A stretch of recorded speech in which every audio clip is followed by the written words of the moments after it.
Oraintxe bukau da eguerdiko mobilizazioa, eta ikaragarria izan da, emakume pilo bat juntau da eta mobilizau da, karretera moztu dugu eta hoxe, kriston emozionantia izan da. Baina goizean goizetik gaude kalean, goizeko 9:00-tatik, euria indar emakume pilo bat atea da kalea, eta kaleak astintzen gaude goizean goizetik.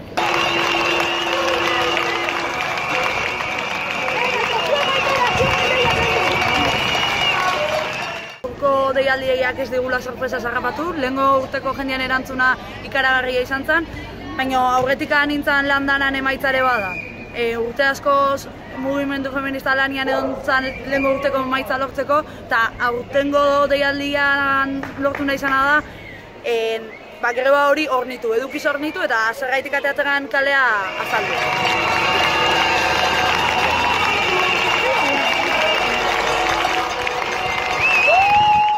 Eta egun osoko greba planteatu da, eta esan erra Zumaian oso ondo babestu dela arlo hori, komertzio txikik asko itxi duen, enpresa txikiak, hezkuntzak, instituzioak, eta hori eskertekoa dela.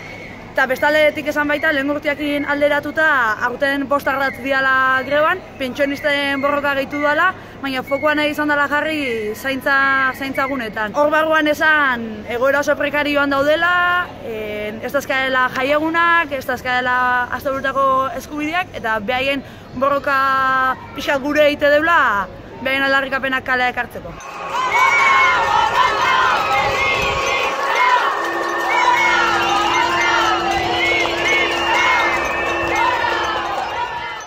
Lehen urtetik honeako denbora horretan gehien bat notatu duen diferentzia da, emakumeok indartzen nahi gehala, emakumeok alduntzen nahi gehala, eta pixkanaka kale ateatzen nahi gehala mugimendu feminista indartuz.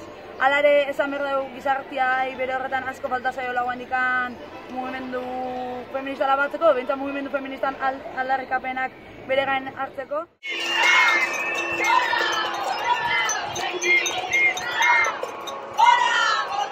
Arratsalde guztiak aurretik guaindik, gero tailer ezberdinak antolatu diteu eta 7:00 manifestazio bat ingo dugu martxoa 8 plazatik hasita.